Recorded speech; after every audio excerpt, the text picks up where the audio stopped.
कुंभ मेले में दिखने वाले रहस्यमयी नागा साधुओं के बारे में जानते हैं। ये योद्धा सन्यासी कौन हैं, कहाँ से आते हैं और निर्वस्त्र क्यों रहते हैं। आइए जानते हैं इनकी तपस्या, इच्छा शक्ति और त्याग के बारे में। पूरे भारत में 4 लाख से अधिक नागा साधु कैसे करते हैं सनातन धर्म की रक्षा। 15 साल के बाद बाल सन्यासी से खास मुलाकात, नागा साधुओं से क्या सीख सकते हैं, आइए विस्तार से जानते हैं। नागा साधु भारतीय संस्कृति और धार्मिक परंपराओं के अभिन्न अंग हैं, जो कुंभ मेले जैसे महापर्वों में अपने विशिष्ट रूप और अनोखी साधना शैली के लिए विख्यात हैं। ये योद्धा सन्यासी ऐसी आध्यात्मिक परंपरा के वाहक हैं जिसका इतिहास हजारों वर्षों पुराना है। उनके रहस्य, त्याग और तपस्या को समझने के लिए हमें उनके जीवन, प्रशिक्षण, उद्देश्य और सनातन धर्म की रक्षा में उनकी योगदान को विस्तार से जानना होगा। नीचे नागा साधुओं के विभिन्न पहलुओं को इस तरह समझते हैं।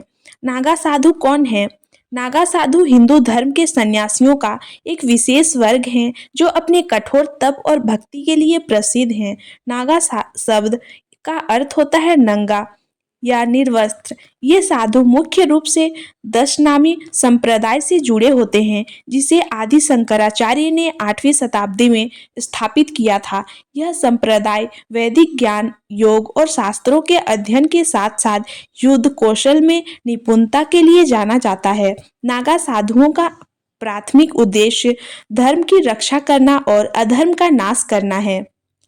नागा साधु बनने की प्रक्रिया। नागा साधु बनने की प्रक्रिया कठिन, लंबी होती है, जो साधना, तपस्या और मानसिक सांस्कृतिक प्रशिक्षण का मिश्रण है। इस प्रक्रिया में शामिल प्रमुख चरण इस प्रकार से हैं।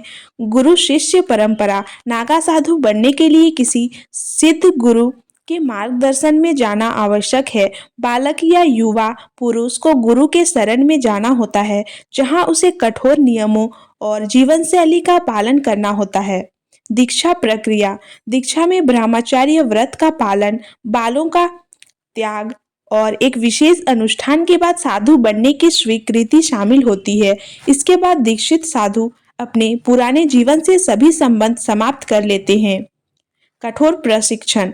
नागा साधुओं को योग, ध्यान, शास्त्रों का अध्ययन और युद्ध कौशल सिखाया जाता है। उन्हें मानसिक और शारीरिक सहन शक्ति के लिए तपस्वी जीवन व्यतीत करना पड़ता है। 12 वर्षों का शिक्षण काल।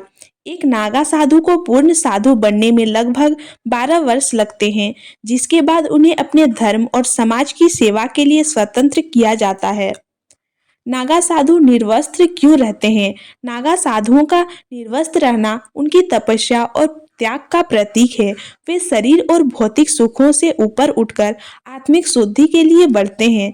उनका नग्न होना शारीरिक मोह माया से पूरी तरह मुक्ति को दर्शाता है। यह स्थिति केवल बाहरी वस्त्रों का त्याग नहीं है, बल्कि अहंकार, लोभ और सांसारिक इच्छाओं का भी त्याग है। नागा साधुओं की तपस्या और इच्छा शक्ति। नागा साधु कठोर तपस्या के लिए जाने जाते हैं। वे वर्षों तक हिमालय जैसे कठिन और ठंडे क्षेत्रों में तप करते हैं। उनकी तपस्या में अनेक विशेषताएं होती हैं। ध्यान और समाधि। नागा साधु ध्यान के उच्च स्तर प्राप्त करने के लिए वर्षों तक एक स्थान पर स्थिर होकर साधना करते हैं। वैराग्य और ब्रह्मचर्य। सांसारिक सुखों और मोह माया से दूरी बनाए रखना नागा साधुओं के जीवन का मूल है। शारीरिक सहन शक्ति। ठंड और गर्मी जैसी प्राकृतिक कठिनाइयों को सहने की उनको क्षमता अद्वितीय होती है। नागा साधुओं की समाज में भूमिका।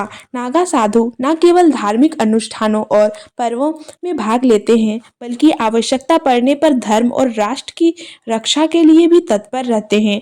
ऐतिहासिक रूप से जब आक्रमणकारियों ने भारत पर हमला किया था, तब नागा साधुओं ने हथियार उठाकर धर्म की रक्षा की थी। नागा साधुओं से हम लोग क्या सीख सकते हैं? नागा साधुओं की जीवन शैली से कई महत्वपूर्ण सबक ले सकते हैं। त्याग और धैर्य। नागा साधु अपनी इच्छाओं को नियंत्रित करते हुए धैर्य और त्याग का जीवन जीते हैं। आम लोग अपने जीवन में धैर्य और इच्छाओं पर नियंत्रण की प्रेरणा ले सकते हैं। आत्मा अनुशासन, नागा साधुओं का कठोर आत्म अनुशासन उन्हें सांसारिक मोह माया से मुक्त करता है। आत्म अनुशासन को अपनाकर व्यक्ति अपने जीवन को व्यवस्थित और सफल बना सकता है। भक्ति और तपस्या, उनकी भक्ति और ईश्वर में अटूट आस्था हर व्यक्ति को आंतरिक शक्ति और संकल्प का महत्व सिखाती है। नागा साधु और कुंभ मेला।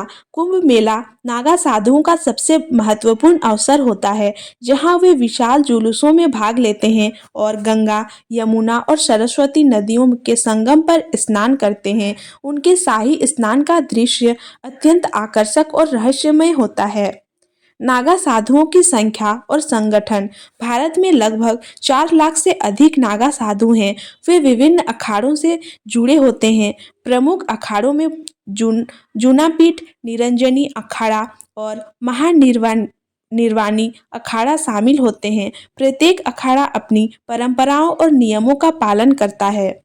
नागा साधु भारतीय संस्कृति और धर्म के अनमोल रत्न हैं, जो अपने अद्वितीय जीवन और त्याग के समाज को प्रेरणा देते हैं। उनका जीवन हमें सिखाता है कि सत्य, त्याग और धर्म की राह पर चलकर आंतरिक शांति और मोक्ष की प्राप्ति संभव है।